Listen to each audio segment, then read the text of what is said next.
Welcome back, YouTube. So I just wanted to say a massive thank you to this list of people, to these guys on the 7th of February that were in the chat, and I think you all bounced off one another. One sent 99p, next thing someone sent a fiver, then $3.99, then $4.99, then $4.99, fiver, 99p, 99 cents, 99 pence. Cool, that's a tongue twister. 99 cents and 99 pence. Anyway, zip it, Charlie. Let's get on with this video. So yeah, today's video, I'm helping out Mark with the cursor. I've blanked his name out there nicely, just to so his name's not out all over the internet. But yeah, this is what this series is about. So Mark was first in chat, and Mark requires a shed. So I have been in contact with Mark, and one of Mark's requirements is that he needs to be able to incorporate these. Is it a Billy bookcase? But nicely, yeah, a Billy bookcase from IKEA. This is his goal.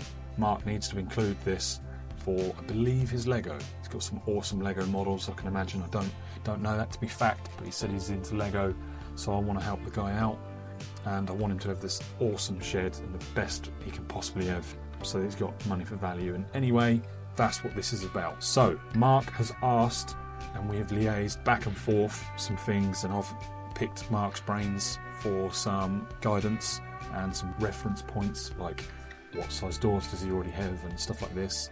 And we have settled with, he wants one door here at the front. In the middle here, I've drawn him a 762 opening, which is not massive, so it's not going to take up loads of space, and it's not a tiny door. It's just a middle of the ground 762 off the shelf. It's just quite an easy, common standard door, and that is going to slide left and right. So like that's why it's slightly off centre, and without giving away all of Mark's secrets nicely. There's a side for him, there's a side for his son. I think the son likes gaming. Yeah, Mark likes his Lego. Other than that, it's just a shed. So that is context behind this build, nicely. So I'm going to zip it. I'm going to get on with drawing this build in. And then once I've done a bit on a time lapse, I'm then going to talk about it. And hopefully you guys can understand what I'm talking about. You can pick up on my ideas and we can bounce off one another. You guys might have better ideas than me. I might have some things that you've not thought of, la-di-da-di-da. There are some things in here that I would not recommend, but this is what Mark has asked for, so this is what I'm doing. And I will highlight, and it's only my personal opinion, like nothing's fact. Another carpenter, another builder could have a completely different opinion on it. So please, it's only my constructive criticism, how I feel about the build at the end of it, and how I could nicely do some things better. But if Mark likes it how it is, Mark, you're entitled to have it how you've asked for it, mate. There's no right or wrong. If it was like really wrong and it wasn't going to work, I would stop you there and I would correct you. Shut up, Charlie. Get on with the video. Right, play some music.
feel like you're nothing, but you wanna be something, yeah.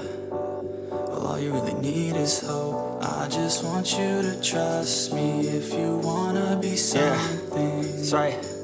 Let's go.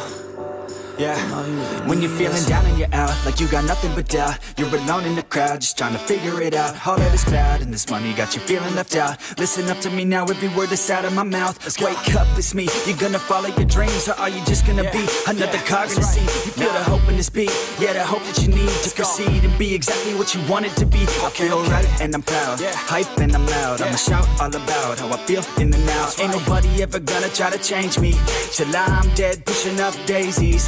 I'm alone in the crowd, I won't feel down. I got hope right now, and I know I'll be found. I don't really care just what all other haters gotta say. I know everything I do is gonna make them fade away, And when you feel like you're nothing, but you wanna be something, yeah.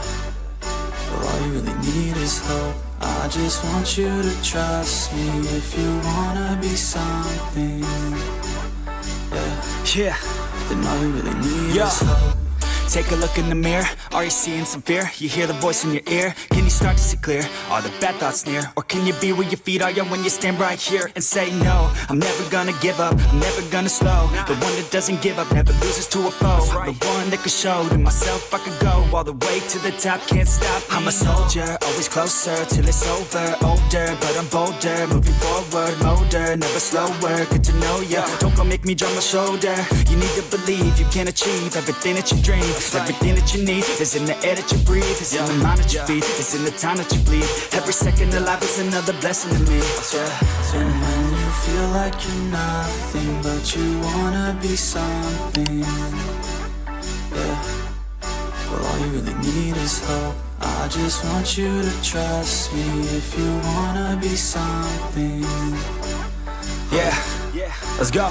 Yeah, it's what you need when you're down, need when you're out. It's what you need when you're sad and when you feel left out. You feel an energy drought and then creeps out, but with a little bit of hope you can figure it out. Keep your head high even when you're down inside. Through the pain you fight and through the painful nights you keep striving, keep trying, keep driving, rising, keep thriving, surviving. Nothing's in your way but yourself. Don't need nobody's help. You can make it through this hell. Take it one step at a time, one step as you climb. If you fail you'll be fine. Get back up to the grind and never lose sight of your mission. Be driven. This life is a prison if you don't have vision. You're in it to win it, so get it, don't miss it. Your chances now, so be something somehow. Don't let yourself down.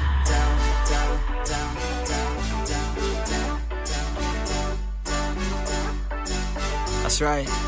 Sometimes Right guys, welcome back. Look at the time, 9:15. Yeah, I started this at what, 6? It takes some serious time, but I like doing this guys, and I want to educate you guys. And if there's anything you don't understand, ask away in the comments.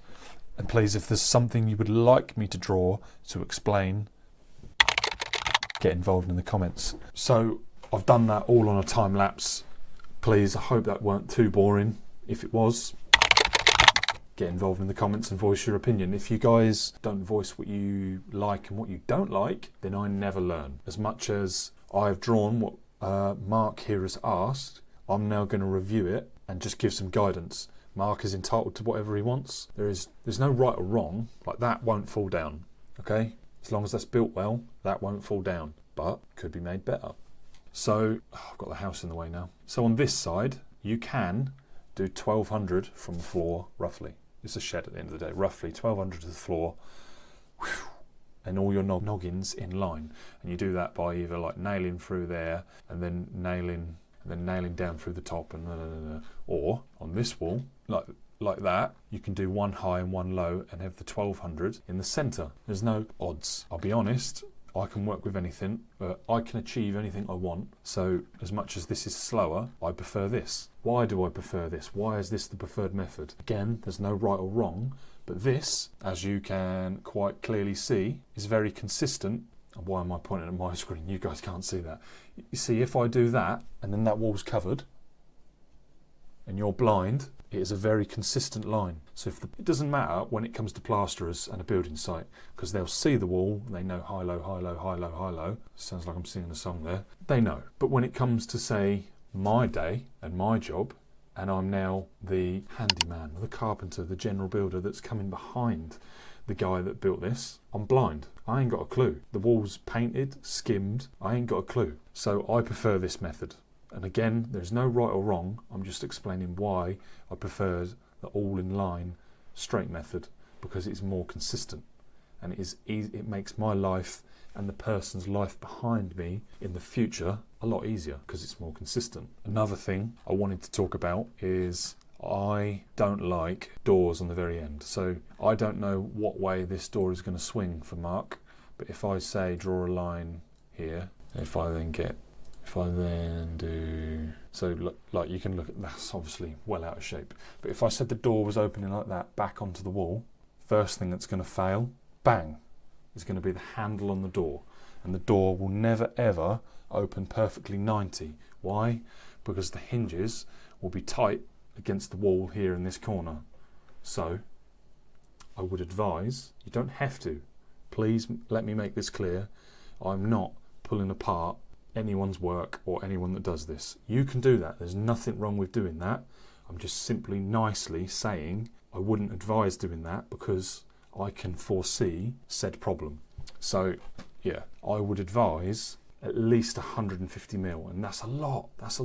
That makes, say if your door's 762, which is a standard door in a house, with a 20 mil door lining, I make my openings like 840 mil, 84 centimeters, and then I'm asking you to put 150 mil one side of the door or both sides of the door to make it look symmetrical. That's a lot. All of a sudden, 840, get your tape out. If I said 850, that'd make a metre. You know, all of a sudden I've taken a doorway that's just under a metre to 1 metre 150 wide, just so you've got equal nibs and decent spacing. Why am I suggesting this? I'm not suggesting quite that big, and I'll perhaps do something different in a hallway, but in this case I'm suggesting that is because we go back and say if Mark double click your scroll wheel, and that will lock into where you're pointing. So let's draw it better this time. So let's say if Mark was opening the door that way, again, that would open onto something, and then you would have to step around the door, so the room wouldn't flow very well. So again, I wouldn't recommend this. But now, if Mark wants a light switch on the inside, yes, there's the other flat wall that you could put it on. But if you wanted it on this end of the wall, you don't have the nib. So I always recommend 100, 150 mil, move that door in. Don't always have it right in the corner. So let me talk to you about this design. So sheets, I can't think if it's metrical or imperial, OSB sheets come 1.2 metres and 20 mil.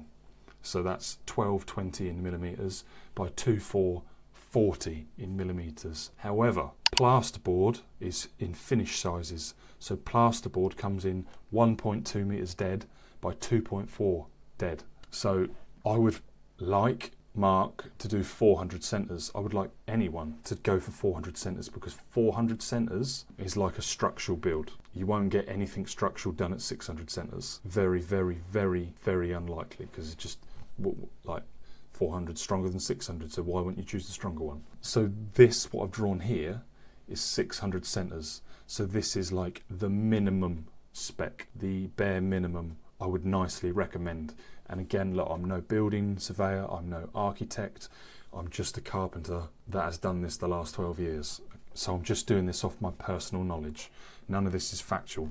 And I would put the OSB on the outside so that you could put plasterboard on the inside. And as long as this is made of wood, you can have the brick course like this to come up off the ground. You can have OSB on the outside. You can finish inside with plasterboard, and then is what I would do is I'd put the roofing batten, but not roofing batten, not like the red treated roofing batten, because that stuff is seriously expensive. I would just do green treated 50 by 25 batten, or the 38 by 25 batten. The thinner stuff, the smaller stuff, it's no odds. Why would I batten it? You're questioning why would I add, what's the purpose? So whether you had heating inside that shed, or whether that was just a shed with a lawnmower, or what was going on in there, frost cannot get inside, or it can penetrate quite well, but frost is not going to get in there. So you're going to have trapped warm air, and you're going to have cold air on the outside. What is that going to do? It's going to make the building sweat. So by battening off the cladding, the external cladding, whatever you choose to have, you might choose to, let me quickly draw this, bricks and cladding. If I then said you had fence panel, shiplap cladding like that, this would allow air to go up the bottom and out the top. So then that cladding doesn't sweat. If that cladding doesn't sweat, that cladding breathes, that cladding lasts far longer. And by putting the OSB on the outside, the OSB also, for like wind protection, makes it seriously rigid. If you just put feather edge board on the outside and just done the 3x2 carcass, it would be fine, but it would not last the same as OSB. I mean, I don't know this to be fact, but just for like an example, what I'm imagining, because I'll show you in a minute, I'll show you what mine is in the garden. By putting that OSB in there, that flat OSB grade 3 is structural. So whether you've got 9mm, 12mm or 18mm, you could, I've drawn that at 9mm, so that's the cheapest OSB possible. And I'll total this up for Mark as well, currently where we're at. I'll total this up. With that OSB on there, the wind, it's like a solid concrete wall. Because it's 90 degrees in the corners, like one braces off the other, that physically will never move. You can have gale force winds and all sorts, that will not move. You might, on a long run like this, get a bit of bow in and out where, yeah, the builder could bow in and out, but you will not get any flex. So to sort of talk about what we've done here, so on the inside, when we do stud work, you are fine to do 2 uprights and then do a head in the middle. But on an external wall, where it's got to be structural, you want 2 legs, and then you want your next bit of timber, your head of your timber above your door, to sit firmly upon one of the legs.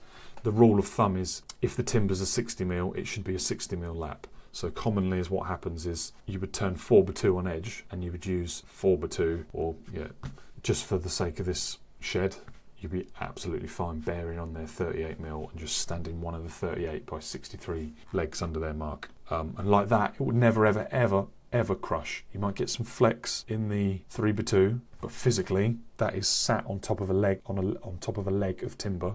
And another important thing, that leg needs to spread the load at the bottom. You couldn't have that leg like this going all the way to the floor. I mean, you can, and it probably wouldn't move, but it's just not professional. That needs to be down there like that, sat on something, spreading the load. Just structurally, that's far better. So let me alliterate what I've gone over. Nothing stops you doing one above, one below with noggins. However, I personally, and only personally opinion, prefer all in line, because when it comes to the plasterboarding or years to come, you don't need to start guessing which one was high and which one was low. I'm going to recommend tile batten on the outside so that your cladding can breathe. I know that this is more money, but I'm giving you options and ideas of things that would make this last forever. I would also house wrap this, but house wrap is silly money, and I've only done it because I never ever intend to let mine go, basically.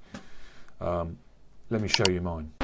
So guys, this is quite literally my workshop now that you see me working in. So engineered bricks, class B,